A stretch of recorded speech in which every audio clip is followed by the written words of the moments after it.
Hello and welcome to Adarsh academy. Algebra का series चल रखा है ना। हमने बहुत सारे मैक्सिमम सारे टाइप के क्वेश्चंस कर रखे हैं। प्रैक्टिस के लिए ये 10 क्वेश्चन आपके लिए बहुत ही अच्छा रहेगा। जितने भी क्वेश्चंस किए हैं ये सारे के सारे कंटेंट जितने भी हैं वो गवर्नमेंट एग्जाम के लिए बिल्कुल एक्यूरेट है, इसकी 100% गारंटी है। ठीक है, तो चलो 211 नंबर से 220 नंबर तक हम लोग क्वेश्चन करते हैं और जो उसका बेस्ट पॉसिबल वे हो सकता है। बहुत सारे क्वेश्चंस ऐसे होते हैं जो कि दिखने में बहुत ही खतरनाक होते हैं, लेकिन अगर उसका क्रक्स, उसका अगर मेन पॉइंट देखा जाए तो हलवा होता है। ठीक है, तो ऐसे ऐसे क्वेश्चन जो कि प्रीवियस ईयर के क्वेश्चन में पूछे जा चुके हैं या फिर पूछे जा सकते हैं, वैसे 10 क्वेश्चन आपके सामने अब आता जाएगा। प्रोसेस वही होना चाहिए कि आप क्वेश्चन को देखो, वीडियो को पॉज करो, खुद से पहले अटेम्प्ट करो और उसके बाद मेरे सोल्यूशन को देखो। ठीक है, आपको अपना सोल्यूशन या फिर मेरा सोल्यूशन जो भी बेस्ट लगता है वही आपके लिए बेस्ट है। ठीक है, चलो देखते हैं। यहां पे देखो दे रखा है। अब देखो अगर हम लोग बात करें कि यहां पे मेन चीज क्या है जो कि आपके लिए फायदेमंद रहेगा, तो देखो जब भी हम लोग ऐसे कोऑर्डिनेट लिखते हैं तो पहले x का वैल्यू लिखते हैं, बाद में y का वैल्यू लिखते हैं। ये मैंने पहले भी आपको बता रखा है। ठीक है, इसका मतलब ये क्या है, x का वैल्यू और ये क्या है, y का वैल्यू है। और आपसे k का वैल्यू पूछ रहा है। देख लो क्वेश्चन में कुछ भी दम नहीं है और ये प्रीवियस ईयर में पूछा जा चुका है। Equal to k then 2 into 2 plus 3 into 0 equal to k और 4 इक्वल टू k। ठीक है, तो यहां पे अगर हम क्रक्स बात करें, एकदम मेन पॉइंट का बात करें, तो अगर हमें पता हो कि जब एक कोऑर्डिनेट होता है उसमें पहले x का वैल्यू होता है, बाद में y का वैल्यू होता है, तो बस उसके बाद क्या करना है, वैल्यू को इंसर्ट करना है। उससे ज्यादा कुछ भी नहीं है ना, उससे ज्यादा कुछ भी नहीं है। चलो नेक्स्ट क्वेश्चन की तरफ बढ़ते हैं। नेक्स्ट क्वेश्चन देखो, x equal to 2t and y equal to 2t minus 1/3 बोल क्या रहा है, आपको t का वैल्यू बताना है। कब बताना है, जो कि क्या कर दे, x इक्वल टू y कर दे। x इक्वल टू y यानी कि क्या हो रहा है, 2t equal to 2t minus 1/3, यही तो हो रहा है। क्रॉस मल्टीप्लीकेशन कर दो तो क्या हो जाएगा, 6t equal to 2t minus 1। इसको इधर लेके आ जाओ तो 6t minus 2t equal to minus 1, 4t equal to minus 1। तो t का वैल्यू क्या आ गया, माइनस 1/4 आ गया। जस्ट देखो क्या है, वैल्यू को बस पुट करना और कुछ भी नहीं है। तो ये कितना हो गया, माइनस 1/4 हो गया, है ना। चलो नेक्स्ट क्वेश्चन करते हैं। भाई मेरे हमेशा याद रखना कि क्वेश्चन देखने के बाद पहले आपको खुद से अटेम्प्ट करना है। अगर आप वीडियो को कुछ ऐसे देख रहे हो कि, ध्यान से समझना, कि आप सो रखे हो और जस्ट वीडियो चल रहा है और आपको ऐसा लगता है कि फायदा करेगा, तो कुछ भी फायदा नहीं करेगा। सीधा सा बात बता दूं, देखो बहुत ही स्ट्रेट फॉरवर्ड बात है कि आप अगर किसी पोर्शन में सो रखे हो और ये सोच रहे हो कि वीडियो देख देख के मेरा मैथ सही हो जाएगा, नहीं होगा। आपको अपने कमर पे भार देनी होगी, आपको बैठकर सॉल्व करना होगा। जो मैं अपने एंड से कर सकता हूं वो मैं कर रहा हूं, आपको भी एफर्ट देना होगा। गवर्नमेंट एग्जाम में हलवा नहीं है। ठीक है, बहुत लोग ऐसा सोचते हैं कि गवर्नमेंट एग्जाम जो क्लियर कर रहे हैं, ध्यान से समझना मैं जो बोल रहा हूं, गवर्नमेंट एग्जाम जो क्लियर कर रहे हैं वो बहुत ज्यादा तेज होते हैं, बहुत ज्यादा हाईली क्वालिफाइड होते हैं, ऐसा कुछ भी नहीं है। उनके अंदर बस एक चीज होती है, वो क्या होती है, कंसिस्टेंसी। एक जो रूटीन है कि अगर मैं 3 घंटे पढ़ रहा हूं तो वो हर रोज वो काम कर रहे हैं, वैसे लोग ही गवर्नमेंट एग्जाम निकालते हैं। अगर आप बहुत ज्यादा टैलेंटेड हो और 100 दिन में 10 दिन मेहनत करते हो, भाई मेरे कुछ नहीं होगा, कुछ भी नहीं होगा, लिखवा लो मेरे से। ठीक है, लेकिन आप कंसिस्टेंसी बना के रखते हो, हर रोज कर रहे हो, हर रोज कर रहे हो, होना है, आपसे कोई नौकरी छीन नहीं सकता है। ठीक है, तो चलो यहां पे अगर देखें, if the ordinate and the abscess of the point. अब देखो यहां पे अगर हम लोग बात करें तो देखो मैंने अभी क्या बोला कि जब भी हम लोग कोऑर्डिनेट लिखते हैं पहले x लिखते हैं और उसके बाद y लिखते हैं। ठीक है, ये देखो x एक्सिस है और ये क्या है, y एक्सिस है। अब देखो यहां पे नॉलेज वाली बात क्या है, जिससे कि आप इस क्वेश्चन को बहुत ही आराम से कर सकते हो। यहां पे ये है कि भाई इसी x एक्सिस को हम लोग एक और नाम से बोलते हैं, वो क्या है, एब्सिसा। और इसी y एक्सिस को हम लोग एक और नाम देते हैं, जिसका नाम क्या है, ऑर्डिनेट। अब क्वेश्चन क्या है, हलवा है। बोल क्या रखा है कि एब्सिसा और ऑर्डिनेट इक्वल हो, यानी k equal to 2k minus 1, इसको इधर लेके आ जाओ, 1 2k माइनस k, यानी कि k इक्वल टू क्या आ गया 1।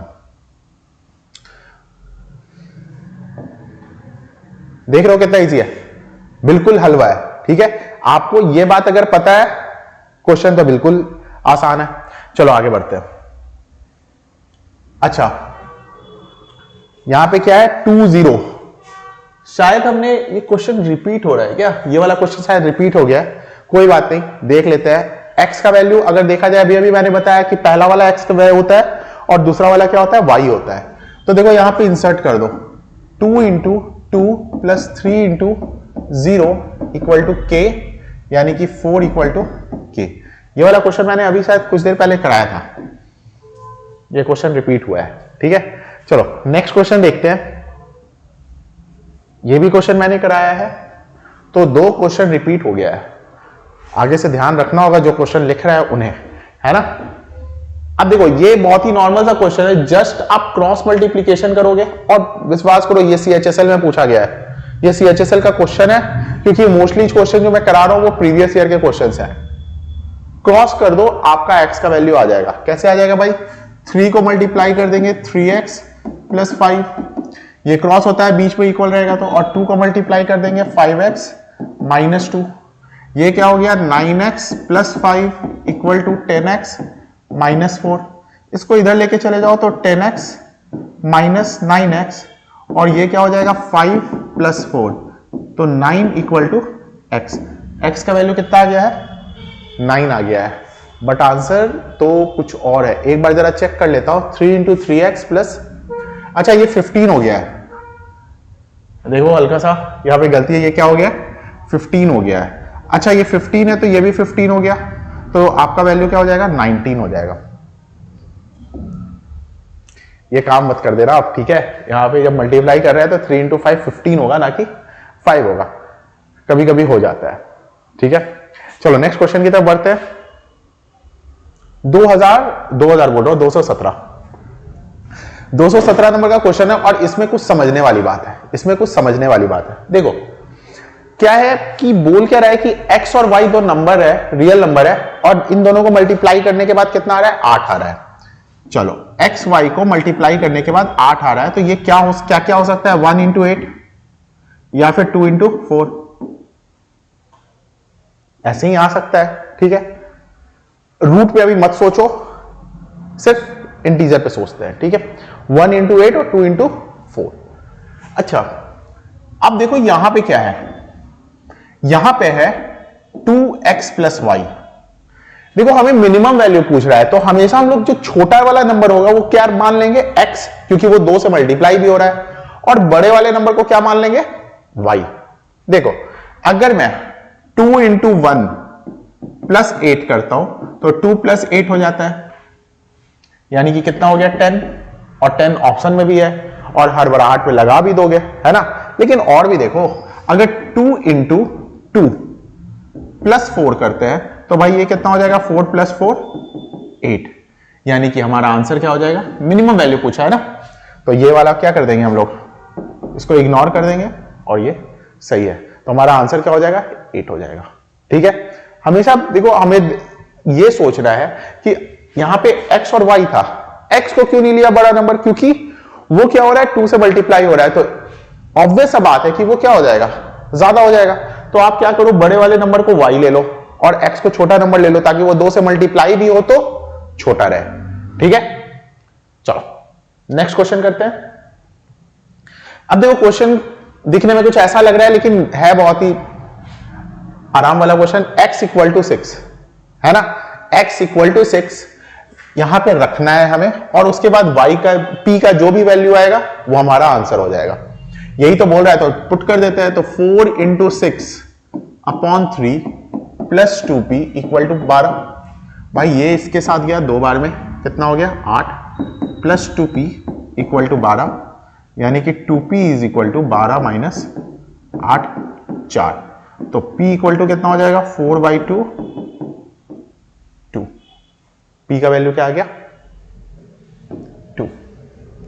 क्लियर है, समझ रहे हो। चलो आगे बढ़ते हैं।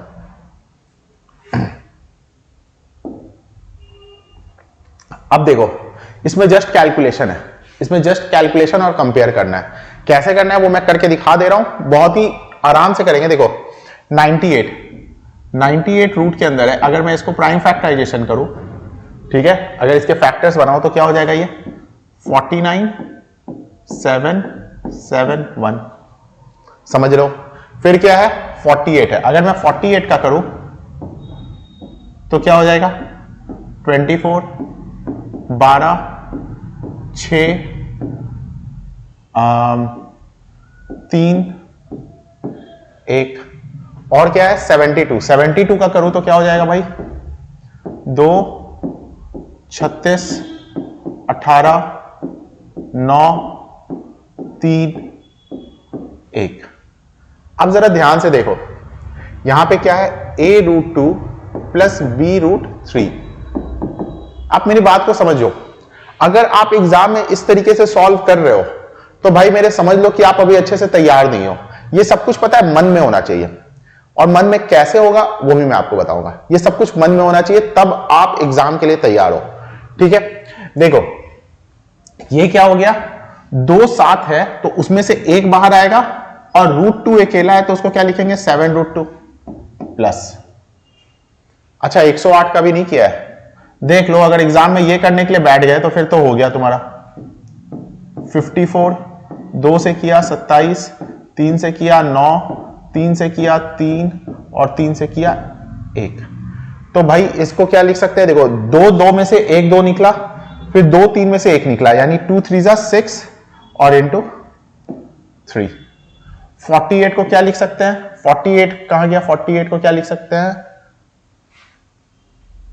48 अच्छा 2 2 4 2 4 2 में से कितना निकल जाएगा 2 2 यानी कि 4 हो गया। भाई देखो इन दोनों में से 1 निकला, इन दोनों में से 1 निकला, 2 2 4 हो गया, और साथ में 3 यानी कि 4√3 माइनस 72 को देखो इसमें से 1 निकला, इसमें से 1 निकला, और ये अकेला रह गया यानी 6√2। अब जरा देखें तो a√2 plus b√3 equal to √2 वाले को √2 वाले के साथ करो माइनस, तो क्या हो जाएगा, ये हो जाएगा 7√2 और 6√2, तो ये कितना माइनस करने पे √2, और √3 वाले को √3 के साथ करो तो प्लस 2√3। तो भाई देखो a√2 यानी कि इसके आगे 1 रहा होगा, कुछ नहीं है इसका मतलब 1 रहा होगा, तो a का वैल्यू कितना आ गया 1 और b का वैल्यू कितना आ गया 2। पूछ क्या रहा है a और b का वैल्यू, a और b का वैल्यू क्या हो जाएगा 1 2 हो जाएगा, ठीक है। अब देखो एग्जाम में आप ऐसे नहीं करोगे सॉल्व, ये खिचड़ी बनाने लगे तो एग्जाम पूरा खिचड़ी बन जाएगा, ठीक है, पूरा पेपर खिचड़ी हो जाएगा। आपको क्या सोचना है 98 के बारे में सोचो, 49 इंटू 2 होता है, 49 किसका है 7 का है, तो 7√2 हो गया, समझ लो बात। भाई इसके बारे में देखो 36 को 3 से मल्टीप्लाई करते हैं तो 108 आता है, 36 किसका 6 का, तो 6√3 हो गया। भाई इसके बारे में सोचो 16 को 3 से मल्टीप्लाई करते हैं, 16 किसका 4 का, तो 4√3 हो गया। हमेशा ऐसे नंबर से मल्टीप्लाई करो जो खुद में क्या हो परफेक्ट स्क्वायर हो। 72 के बारे में सोचोगे तो क्या होता है 36 इंटू 2, यानी 36 किसका है 6 का है, तो 6√2 हो गया। यही तो करने के बाद आ रहा है, उसके बाद प्लस माइनस किया, उसके बाद आंसर आ गया, ठीक है। तो ये जो मैंने खिचड़ी यहां पे पकाया है ये आपको एग्जाम में पकाने की जरूरत नहीं है। चलो इस वीडियो का आखिरी क्वेश्चन, ये 2 कॉन्सेप्ट के ऊपर है। 2 कॉन्सेप्ट क्या क्या है भाई, अगर इसका कॉन्सेप्ट बात किया जाए तो इसका कॉन्सेप्ट पहला जो है a का पावर m और उसका पावर n क्या होता है a का पावर m इंटू n, और a प्लस b और a माइनस b क्या होता है a square minus b square. ये दोनों अगर चीज आपको पता है तो ये क्वेश्चन हलवा है। भाई देखो ये दोनों क्या हो जाएगा मल्टीप्लाई, यानी b प्लस सी b माइनस सी x, ये क्या हो जाएगा c plus a c minus a, और x क्या हो जाएगा a plus b a minus b। और आपको एक और चीज पता होना चाहिए कि a का पावर m और a का पावर n क्या होता है a का पावर m प्लस n होता है। ये 3 चीज पता होना चाहिए। अच्छा तो ये क्या हो जाएगा फॉर्मूला से b square minus c square minus a square और a square minus b square. अगर मैं x ले लूं तो आप सबका पावर प्लस होगा, यानी कि b square minus c square plus C square minus A square plus A square minus B square, B square से बी स्क्वायर गया, ए स्क्वायर से ए स्क्वायर गया, सी स्क्वायर से सी स्क्वायर गया, यानी x का पावर 0 और उसका वैल्यू क्या होता है 1। आंसर क्या आ जाएगा 1 आ जाएगा।